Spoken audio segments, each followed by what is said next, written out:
I'm Salim Mansur, and the People's Party candidate in London North Centre, where I have made my home and taught at the Western University for the past several decades.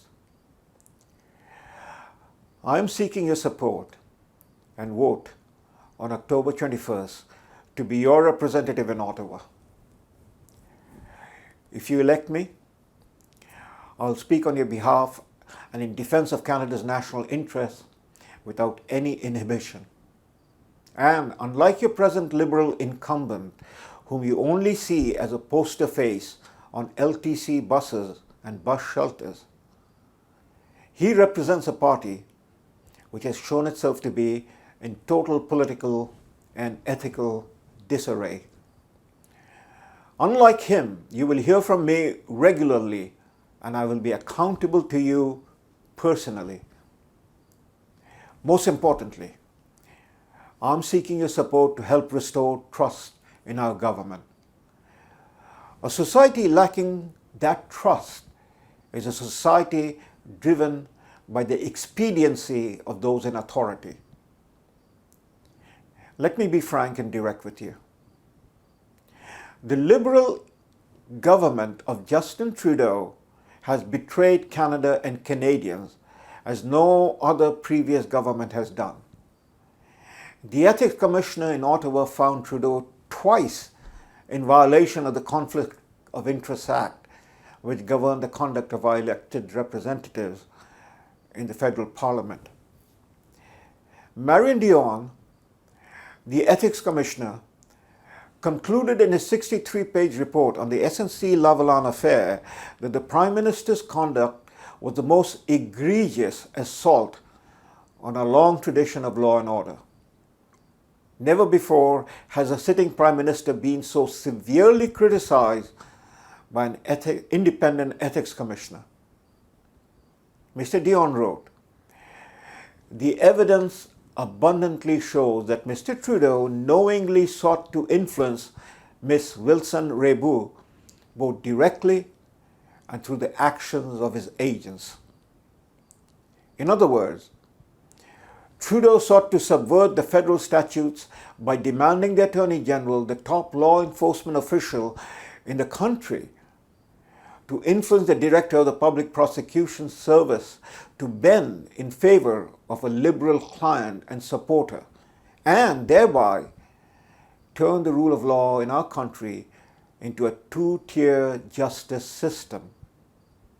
One for the rich and the powerful and connected, and one for the rest of us, hard-working, tax-paying people in Canada. When trust is broken this way, things begin to fall apart. Every relationship, from the most common to the most sacred, is built upon trust.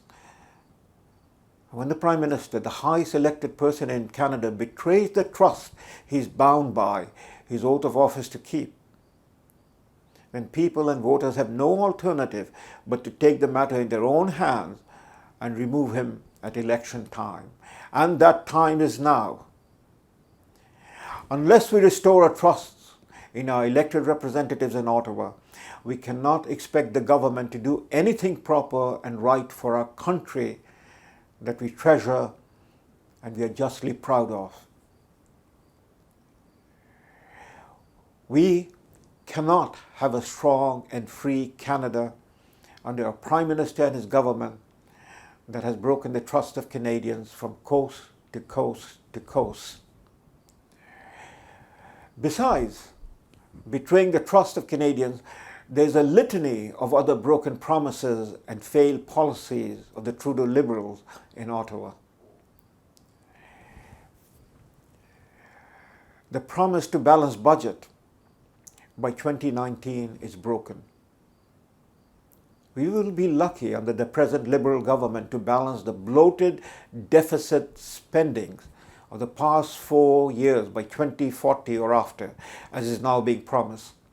To pay for these reckless deficits, we are paying $29.5 billion annually as interest payment. This money could be used in many more useful ways for the benefit of our people. Furthermore, Canada under the Trudeau Liberals is no longer trusted by her close allies such as the United States, Britain, India, Japan, and others in the Pacific region or in the Middle East.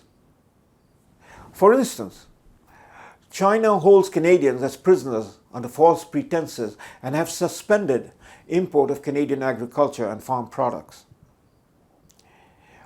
NAFTA, under Trudeau's watch, expired after some 26 years, during which period Canada's GDP more than tripled from under $600 billion to over $1.7 trillion. This trade was a boon to all Canadians and now is imperiled. India watches with annoyance the extent to which Trudeau coddles those Canadians of Indian origin among the Sikh community who remain committed to promoting anti-Indian hostilities in support of an independent Sikh-only state in Punjab, India. In the Middle East, Israel remains concerned about how the Trudeau Liberals are coddling the Muslim Brotherhood and its supporters domestically, which is a major problem given their virulent hostility to the Jewish people and Israel, their only state in the Holy Land. In this troubled and hostile world, it is clear to all that the Trudeau Liberals have proven to be thoroughly inept in defending Canada's national interests.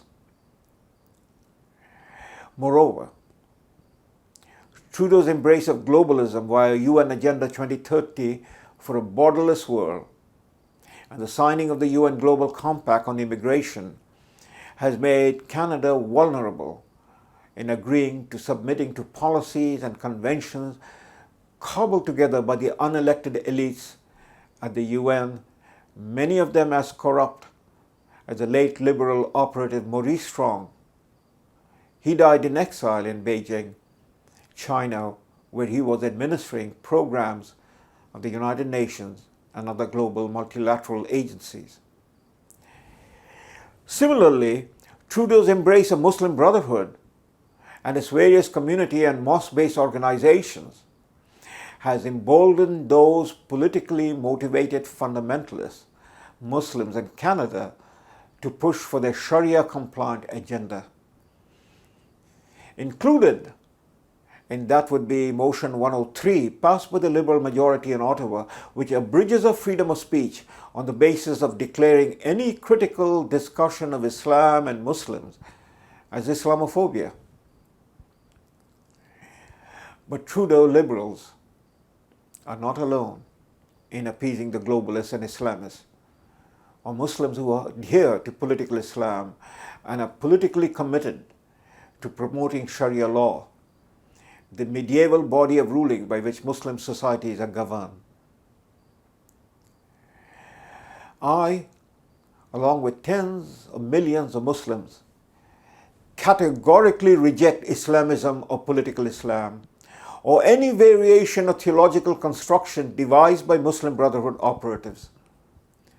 Those of us who disagree with this organization wish to be a watchdog, and I, if elected, plan to warn you of any insidious attempt to infiltrate our government by these very people who wear religious garments and have declared jihad or holy war against Western democracies. It is becoming apparent too that the Conservative Party is similarly inclined to appease both the globalists and Islamists. For instance, in London North Centre, it has parachuted a candidate in London with no connection to our city or riding for the October election. I invite you to do your research into the background of this Conservative candidate in London North Centre before you vote. The question you could ask is, should you trust a party or an individual to represent you when that individual has no immediate or local connection with the electors of the riding?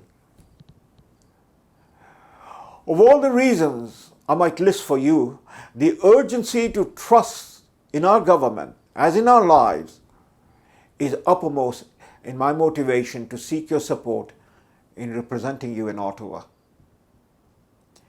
Maxime Bernier, as the leader of the People's Party of Canada, is fully committed to bring back trust in government. I, as a People's Party candidate, am pledged to the promise of individual freedom, personal responsibility, fairness and respect as the basis of keeping Canada strong and free. I seek your support to serve you and our country faithfully and honorably. Thank you.